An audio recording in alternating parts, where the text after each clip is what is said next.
Si Damian Lillard nasa headline ulit ngayon para hindi makakalimutan dahil ang Miami Heat nagbigay na ng trade package para dito kay Dame sa Portland. Ang sinabi noon ni Pat Riley, humanap ng mas magandang package ang Portland kontra sa inoffer nila. Ngayon, ganun ang ginagawa ng Portland na naghahanap sila ng ibang package para kay Dame. So andun na nga na alam ng ibang teams na posibleng hindi maglaro si Dame kung hindi Miami Heat ang team na pupuntahan niya at posible mapagmulta ang team kung sakali doon na hindi maglalaro ang player nila. Pero maipapasok pa rin naman nila yon sa bagong load management rule. Iba nga lang yung hindi talaga maglalaro ang player dahil ayaw. Pwede kasing sabihin ng player na merong injury.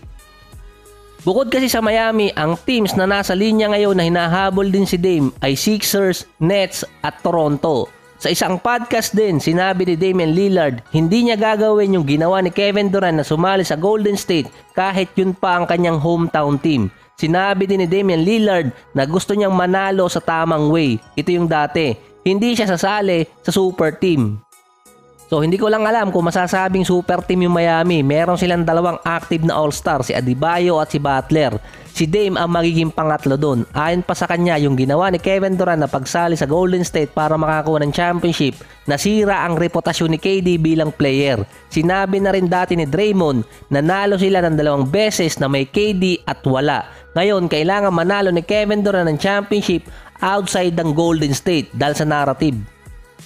Ang ironic lang doon, gagawin din kasi niya yung ginawa ni KD. So hindi pa nga lang nagcha-champion yung Miami pero yung core nila nakapasok na ng 2 beses sa finals. So disclaimer, hindi ako against sa podcast. Iba lang kasi kapag NBA, dito lang ako mag-stick.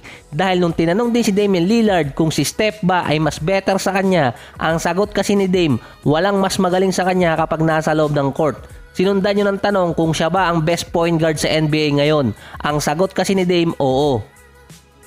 Dati naman si Steph, sinabi niya sa podcast ni Gilbert Arenas, siya ang best point guard sa kanilang dalawa ni Magic Johnson. Pero silang dalawa kasi may accolades. Nung pinanood ko pa ang full video ng podcast nitong si Dame, hindi rin kasi binigyan talaga si Dame ng pagkakataon para makapagpaliwanag. Susundan agad yun ng mga tanong. Yung mga fans, syempre naging mainit sa mata itong si Damian Lillard.